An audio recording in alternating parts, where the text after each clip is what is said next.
Old money, an exclusive class where the currency is measured not just in pounds and dollars, but pedigree and prestige.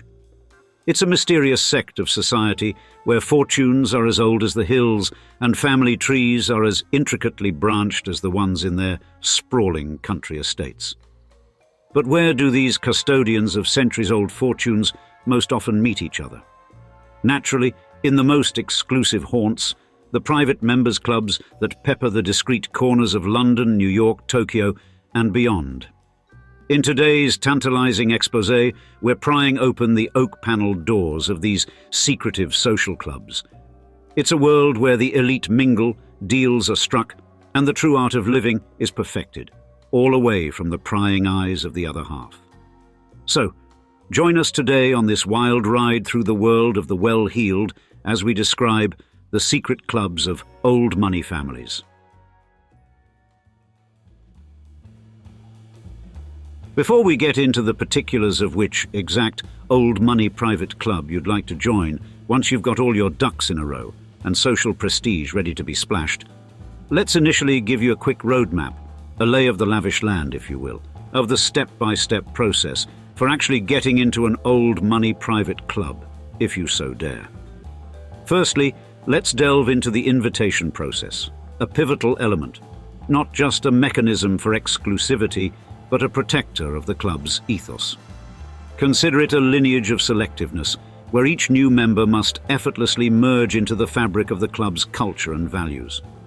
This tradition isn't merely a formality, it's the lifeblood of these institutions, safeguarding the continuity of the social and cultural standards they uphold. For example, the Bohemian Club, a legendary yet controversial private men's club known for its affluent and influential roster, requires membership to be a reflection of one's societal contributions, valuing ability or interest in the arts, true interest in the club's purposes and traditions, gentlemanly conduct, and willingness to participate and contribute to club activities. And the University Club of Chicago, an exclusive social club for graduates, requires applicants to submit a degree from a 4-year college, 3 letters of recommendation from current club members, and a nomination form. After an interview and a waiting period, successful applicants are granted access to the club's events, societies, and facilities. Venture to Japan, and you'll witness a fascinating blend of Western influence and traditional Japanese values. The Tokyo Club, for instance, a relic of the Meiji era, is a British-style gentlemen's club that initially catered to Japan's elite and foreign dignitaries. The Tokyo American Club, on the other hand, offers varied membership categories, each with its own set of privileges and access to exclusive facilities. The crux of these clubs, however, lies in their vetting process. It's not just about deep pockets or a notable surname. These clubs seek individuals who resonate with their culture and values, ensuring a harmonious community. Take the R360 Club in the United States. Undoubtedly, it is a haven for the ultra-wealthy, but wealth alone won't cut it. Members must embody entrepreneurial spirit and generosity. Similarly, the Cosmos Club in Washington, D.C. demands more than financial capability. It seeks individuals distinguished in their respective fields. And the fee structures of these clubs are as varied as their membership criteria. From the R360 Club's hefty $108,000 for a 3-year family membership to the relatively modest $1,500 annual dues of the Cosmos Club, each club sets its bar, reflecting the amenities and experiences it offers. And what do you gain from such a membership? Beyond the prestige, it's about access to a world of elite networking, unique events, and an environment conducive to both personal and professional growth. Clubs like the Groucho Club in London offer a cornucopia of cultural events and networking opportunities within an artistic ambience. However, membership is indeed a privilege that can be revoked. Misconduct or failure to uphold the club's values can lead to expulsion, a stark reminder that these hallowed halls demand respect and adherence to their stringent codes of conduct. With that said, now that you know the overview of how to get into these old money clubs and What'll be required of you? Let's dive into exactly which clubs around the world to start looking at and how they came into being. In London's grand old heart, there sits an institution, White's Club, with more stories than a gossip columnist at a royal wedding. Founded in 1693 by Francesco Bianco, an Italian chap with a flair for hot chocolate, it started as Mrs. White's Chocolate House. Yes, in Mayfair no less, imagine a place where hot chocolate flowed like the Thames, only to transform quicker than a chameleon in a rainbow into an exclusive club, notorious as a gambling den in the early 18th century. As we trot through time to the 1800s, White's had become the epitome of exclusivity and prestige. Its membership list read like a guest list for an aristocratic soiree, peppered with English nobility. And the club's reputation wasn't just built on its members' blue blood, it was the infamous antics of some members that added spice to its legacy. Membership was, and still is, as much a privilege as finding a London cab in the rain. You needed a title, a hefty bank balance, and the right connections, or you were as welcome as a fox in a henhouse. And the club's famed betting book, first opened in 1811, is a constant reminder of its gambling roots. Members' wages were as outlandish as their waistcoats, and probably as colourful too. Thus, despite the march of time, White's has clung to its male-only membership policy like a barnacle to a ship's hull. The only exceptions were for Queen Elizabeth II's visits in 1991 and 2016, and this policy caused quite the stir, leading to the resignation of former British PM David Cameron in 2008. Fast forward to 2023, White's remains one of London's most exclusive watering holes, a veritable gentleman's fortress amidst the changing clubland landscape. While others have opened their doors to women, White's stands firm, like a stubborn old uncle at a family gathering. Now, let's tip our hats to the Reform Club. Founded in 1836 by Edward Ellis, a Member of Parliament, as a club for those who fancied the Reform Act of 1832. It's like starting a club because you all like the same law. How very British. Their building, a neoclassical marvel completed in 1841, was designed by Charles Barry. He was the chap behind the Houses of Parliament, so he knew a thing or two about grandeur. In 2023, the Reform Club has evolved into a lively social community, a place where liberalism and architectural grandeur hold hands under the table. Then there's the Carlton Club, the Conservative Party's living room since 1832. Bombed in World War II, this club has seen more drama than a soap opera. In 1990, it began admitting women as full members, a move as groundbreaking as a London tube strike. Today, it remains a magnet for Britain's conservative thinkers, a place where politics and tradition waltz together. However, our cultural cousins across the Atlantic have also developed their own old money private club history, which naturally we must investigate now.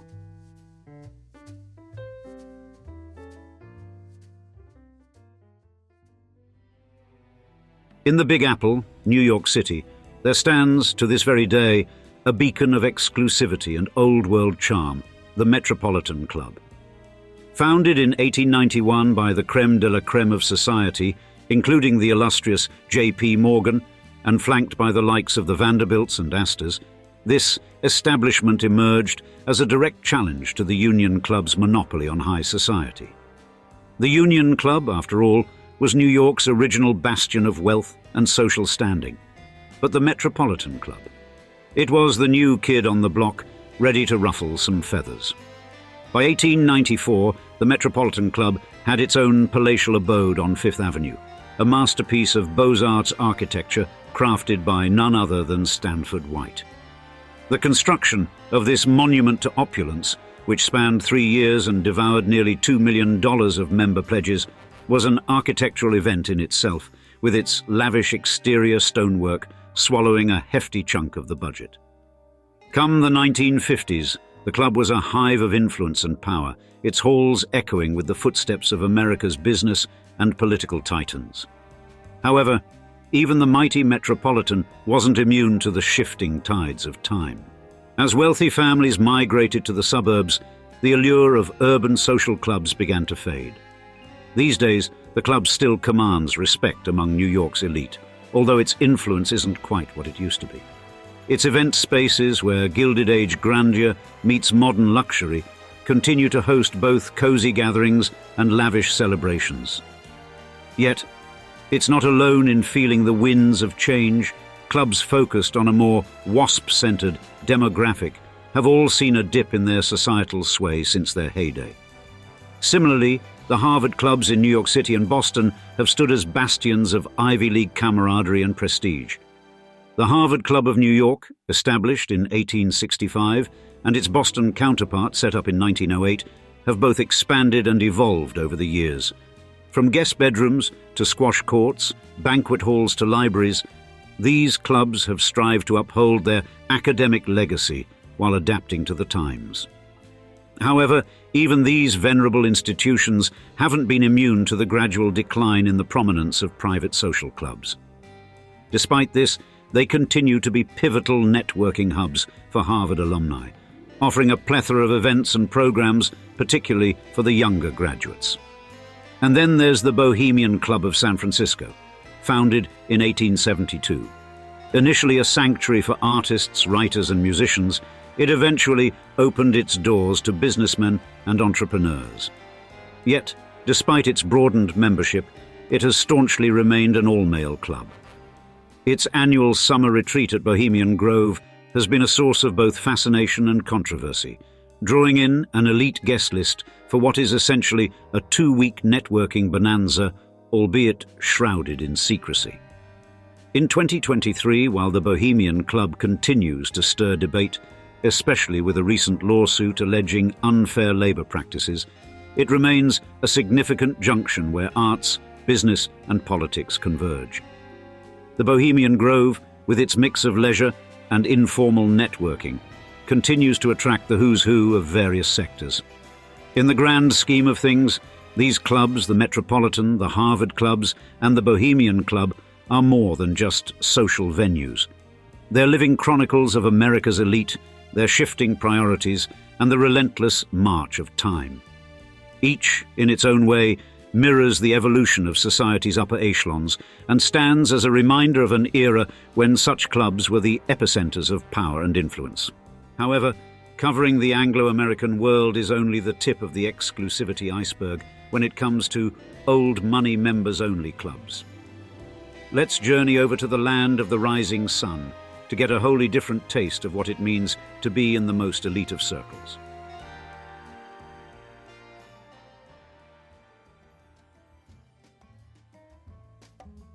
In 2003, Tokyo witnessed the birth of the Roppongi Hills Club, a brainchild not just born out of thin air, but a stroke of genius in Japan's social chess game. Perched royally on the 51st floor of the Mori Tower, this club wasn't merely a room with a view. It was Japan's very own social Everest, a fusion of politics, arts, and academia. By 2010, this club had become the who's who watering hole of Japan. Here, titans of industry and wandering expats didn't just share cocktails, they shared destinies, reflecting Japan's leap onto the global business stage. Come 2015, and the Roppongi Hills Club decided to take a cultural detour. This wasn't just about flaunting sushi-making skills, it was a full-blown cultural rodeo. From art exhibitions to schmoozing with renowned artists, the club transformed into a cultural kaleidoscope, even giving a hat tip to Japan's vibrant pop culture. In the present, the Roppongi Hills Club still stands tall, not just as a building, but as a towering symbol of luxury and exclusivity. It's where culture vultures and art aficionados flock, not just to show off their latest designer labels, but to immerse in an array of events that cater to their eclectic tastes. Meanwhile, over in Dubai, 2008 marked the unveiling of the Capital Club. As Dubai morphed from a regional player to a global heavyweight, this club wasn't just another addition to its skyline. It was a melting pot for the who's who of the business world, a place where ideas weren't just shared, but where they were born. 10 years later, in 2018, The Capital Club was already basking in the limelight, known not just for its amenities but for its high-profile events. Here, members didn't just meet, they networked in style, amidst an ambiance that screamed luxury, perfectly in sync with Dubai's claims to an opulent lifestyle. Today, the Capital Club continues to reign as the epicenter of Dubai's elite circles. It's where business tycoons from across the Gulf converge to carve out empires, all within the confines of a club that boasts everything from a gym to a cigar lounge. Crossing continents to Sao Paulo, Brazil, we find the Jockey Club of Sao Paulo, a relic of history dating back to 1875. Initially a hub for horse racing enthusiasts, it evolved into a powerhouse of social and political intrigue, mirroring Sao Paulo's rise as a beacon of industrialization. By the 1930s, this club wasn't just about the horses, it was the cradle of Brazil's elite. Fast forward to 1970, and it had added another feather to its cap cultural events, alongside the birth of the Pequeninos de Jockey Football Club, a nursery for future football legends. In the 2020s, the Jockey Club of São Paulo stands as a living, breathing chronicle of Brazil's journey from industrial infancy to a bustling metropolis. It's a club that has weathered storms, navigated modern challenges, and emerged not just unscathed, but as a beacon of Brazil's undying spirit. However, much of what we've discussed so far is limited to more 19th and 20th century fare when it comes to old money clubs. What about the future of old money private clubs around the world? Unsurprisingly, we're talking about the Soho houses of the world, and much more. You knew we'd have to discuss that development in this video, so let's dive in right now.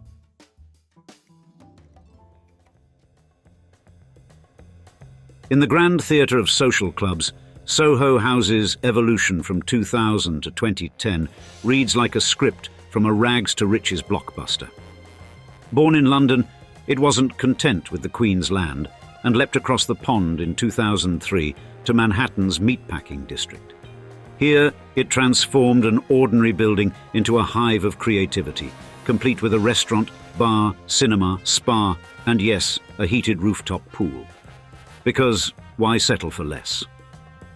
By 2005, for the burgeoning Hollywood and social media elite, Soho House was not just a club. It was the club. Hosting events that made the Oscars look like a backyard barbecue, it had the creative elite queuing up like it was Black Friday. In 2006, the club's dalliance with high-profile fashion brands turned it into the belle of the ball, a Cinderella story minus the missing shoe. Then came 2008, a year that saw Soho House rip up the rulebook. Out with the old members list, in with the new tech wizards and startup mavericks were now on the guest list. Roll over to 2010, and the opening of Soho House Berlin in a historic Bauhaus building was like throwing a fox into the henhouse of the Mitte district's creative scene. Over these 10 years, Soho House didn't just grow, it bloomed like a rose in a concrete jungle. It became a magnet for creative minds, a place where art, business, and a hint of mischief mingled like old friends. It was here that you could rub shoulders with a filmmaker, a fashionista, and a tech guru, all in the span of a single champagne-fueled evening. Shifting scenes to 2015, we witness the rise of Casa Cruz and its ilk. Juan Santa Cruz, the man behind the magic, opened the first Casa Cruz in London. It was an instant hit, a place where celebrities could dine without paparazzi lurking in the bushes.